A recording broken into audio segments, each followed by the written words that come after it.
सादर आभार अध्यक्ष महोदय कि आपने तृतीय अनुपूरक बजट में कटौती प्रस्ताव पर मुझे बोलने का अवसर प्रदान किया। अध्यक्ष महोदय, मैं सीधे तृतीय अनुपूरक जो बजट पर माननीय वित्त मंत्री जी ने अनुदान मांग माना है उस पर अपना कुछ विषय रखना चाहता हूं। अध्यक्ष महोदय, वित्तीय वर्ष 22-23 में बजट का जो आकार था वो 1,01,101 करोड़ रुपया का आकार था महोदय, और 23-24 में इन्होंने बजट का आकार बढ़ा करके 1,16,418 करोड़ रुपया लाने का काम किया। इस मूल बजट के साथ इन्होंने प्रथम अनुपूरक लाया, फिर दूसरा अनुपूरक लाया, तीसरा अनुपूरक बजट महोदय माननीय वित्त मंत्री जी ने सदन में रखा और 4,981 करोड़ का रखा उन्होंने महोदय, जिसमें राजस्व खर्च के लिए 3,638 करोड़ 88 हजार लाख और पूंजीगत खर्च के लिए 1,342 करोड़ 14 लाख। महोदय, बजट सरकार का आईना होता है और आज के सारे अखबारों में महोदय ये बातें खबरें प्रकाशित हुई है कि पिछले बजट में जो सरकार ने बजट के माध्यम से जो घोषणाएं की थी, जो योजनाएं का सूत्रण किया था, वो 59 घोषणाओं में महोदय मात्र 10 पर ही काम सरकार पूरी कर पाई है।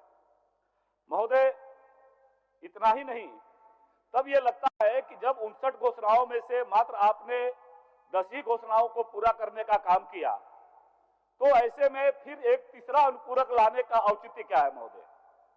और तीसरा अनुपूरक लाते समय इन्होंने महोदय 1,16,418 करोड़ रुपये में महोदय ये अखबार के माध्यम से ये बातें आई है कि इसमें से मात्र 54% राशि ही सरकार खर्च कर पाई है।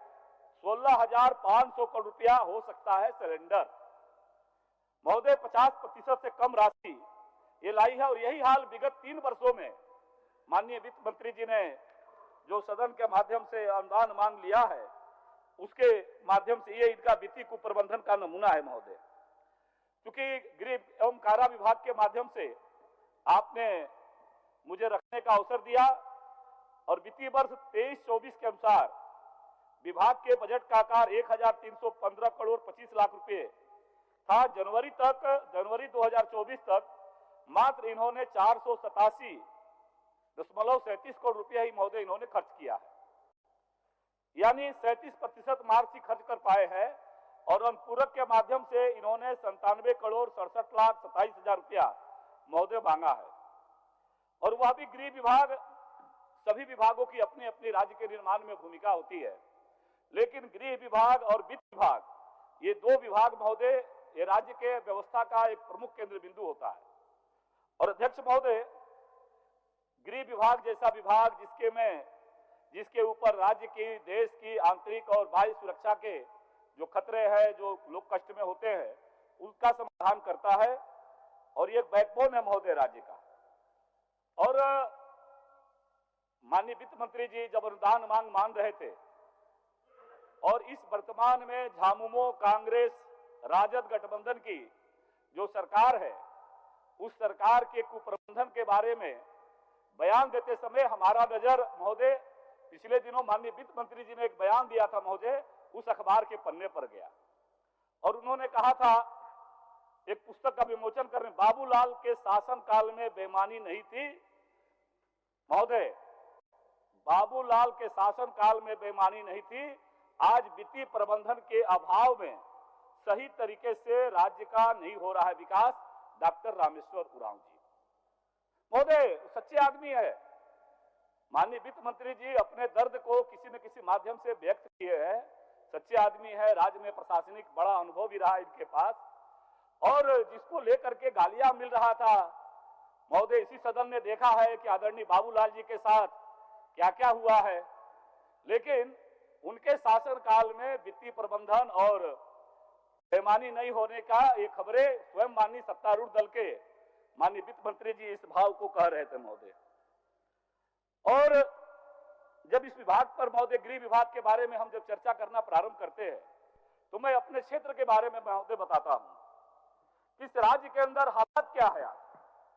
इस प्रदेश का हालात यह है कि हमारे ही राजमहल क्षेत्र में महोदय आरएसएस के कार्यकर्ता तुषार मंडल जी की, आरएसएस कार्यकर्ता तुषार मंडल जी की 60 दिन पहले महोदय उनकी 26 दिसंबर को हत्या हो जाती है।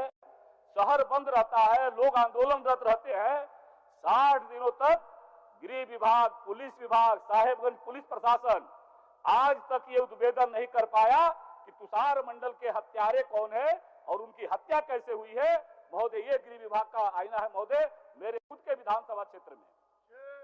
और यही हालात जो भी राष्ट्रवादी विचार के लोग हैं, आखिर अनुदान मांग किसके लिए, जिस विभाग के कंधे पर राज्य के लोगों की सुरक्षा की जिम्मेवारी है, जिस विभाग के कंधे पर राज्य की और देश की आंतरिक सुरक्षा, बाह्य सुरक्षा की जिम्मेवारी है, उस राज्य के अंदर कैसे कैसे घटनाएं घट रही है, किस प्रकार से सत्ता संरक्षण में तुष्टीकरण का जो खेल चल रहा है, किस प्रकार सत्ता संरक्षण में तुष्टीकरण के माध्यम से देश विरोधी गतिविधियों को आंख मूंदा जा रहा है महोदय, उसके माध्यम से आपका ध्यान दिलाना चाह रहे हैं महोदय। मानव तस्करी के मामले में महोदय, मानव तस्करी जो इस राज्य का एक प्रमुख समस्या है और उसके माध्यम से आज प्रमुख घटनाएं में मानव तस्करी के क्षेत्र में लगातार वृद्धि हो रही है। संथाल परना प्रमंडल तो मानो इसका हब बन गया महोदय। और आश्चर्य होगा महोदय कि एक साल से 652 बच्चे और 700 बच्चियां, हमारे झारखंड की बच्चियां, संथाल परना की बेटियां वो लापता है महोदय, और सभी गरीब और आदिवासी समाज से आते हैं महोदय।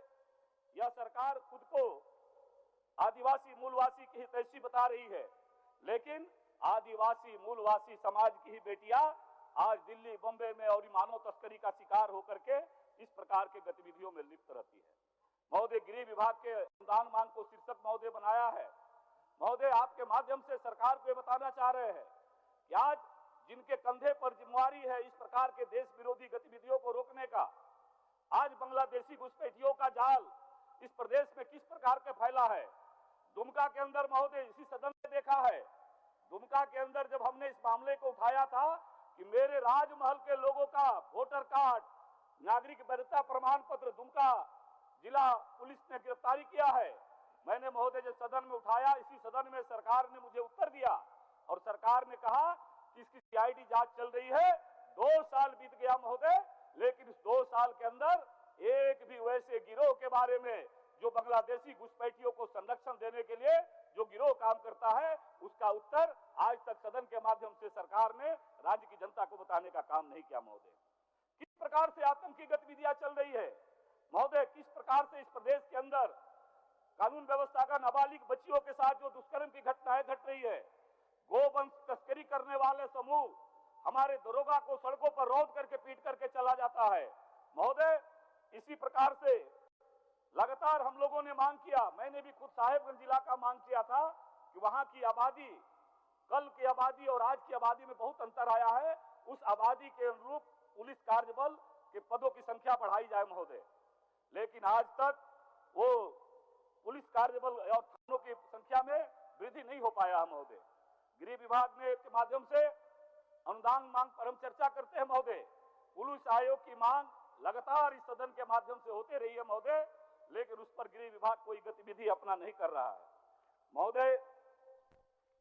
इसी प्रकार से जब इस राज्य के हालात की चर्चा करेंगे तो राज्य में किस प्रकार से आज तुष्टीकरण के रास्ते इस प्रदेश को ले जाने का षड्यंत्र चल रहा है। आज पश्चिम बंगाल के सरकार के तर्ज पर इस प्रदेश को धकेलने का काम हो रहा है महोदय। आज झारखंड में भी संदेश खाली जैसी घटनाएं, आज झारखंड के अंदर एक विशेष वर्ग के द्वारा गरीब और आदिवासी समाज की बेटियों के साथ पीड़ित करने का, प्रताड़ित करने का घटनाएं कर रही है। इस राज्य में देखा है महोदय और इस वर्तमान सरकार के माध्यम से कि झारखंड की एक बेटी रविका पहाड़ी, आदिम जनजाति समाज से आने वाली बेटी, और उस बेटी को टुकड़ों में काट दिया गया महोदय, लेकिन सरकार का कोई मंत्री उस पीड़िता के घर पर जा करके उस परिवार का दर्द बांटने के लिए महोदय एक काम नहीं किया। सरकार का कोई मंत्री रविका पहाड़ी जैसी बेटी बचाने का काम नहीं किया महोदय। आज वर्तमान सरकार के द्वारा महोदय संथाल पन्ना के साहेबगंज, पाकुड़, दुमका इसके चपेट में आया हुआ है महोदय। और इसी प्रकार से आश्चर्य की बात है कि मैं देख रहा था कांग्रेस पार्टी का जन घोषणा पत्र, और कांग्रेस के जन घोषणा पत्र में, क्योंकि मैं इसलिए कहा कि शीर्षक गृह विभाग, कारा विभाग बनाया गया महोदय, इसलिए मैं उन भावनाओं को रखता हूं कि कांग्रेस ने अपने जन घोषणा पत्र में आम जन की राज्य में सुरक्षा का जिक्र ही नहीं किया है कि किस प्रकार का वो शासन तंत्र अपनाने का काम करेंगे महोदय। इसी प्रकार से आज इस सरकार के द्वारा लगातार सत्ता संरक्षण में चल रहे तुष्टीकरण के कृत्य के कारण न केवल साहेबगंज जिला, पाकुड़ जिला, बल्कि लोहरदगा, गुमला, गिरिडीह, पलामू, जमशेदपुर, चारों ओर आदिवासी बहु बेटियां हमारी शिकार हो रही है। उनके जल जंगल जमीन पर कब्जा हो रहा है। लव जिहाद के तहत उनको प्रलोभन देकर के परिचालित किया जा रहा है। रविका पहाड़ी और अंकिता हत्याकांड, इस प्रकार का काम है। हमारे संवैधानिक व्यवस्थाओं पर इस प्रकार का बढ़ रहा है महोदय। National crime record bureau NCRB के 2023 के आंकड़ों के अनुसार देश भर में आतंकी गतिविधियों से जुड़े 14.15% केस केवल झारखंड में महोदय दर्ज है। आतंकी गतिविधियों में शामिल कराने के कारण 71 मामले महोदय दर्ज है महोदय। पीएफआई की गतिविधियों के बारे में तो पूरा देश जाता है। ये महोदय, ये समाचार पत्रों का 2022 में जो घटनाएं घटी है उसके बारे में महोदय जिक्र है महोदय। इस प्रदेश के अंदर आज गृह विभाग और पुलिस विभाग के बारे में चर्चा हो रही है महोदय। राज्य के अंदर ऐसी कई घटनाएं हुई है। दुष्कर्म के 8000 केस का समय पर जांच पूरी नहीं करने के कारण पुलिस तंत्र को आज तक सफलता नहीं मिल पाई है। और यह है महोदय, ये वर्तमान गठबंधन सरकार का आईना है महोदय। क्रिमिनल लॉ अमेंडमेंट एक्ट 2018 के तहत, जबकि इस 2 माह के अंदर ही इस मामले को अनुसंधान को पूरा करना था, लेकिन इन्होंने पूरा करने का काम नहीं किया है। और सबसे बड़ी आश्चर्य की बात है महोदय कि सदन के माध्यम से सरकार को जानना चाहते हैं कि माननीय संसदीय कार्य मंत्री भी उसी जिले से आते हैं।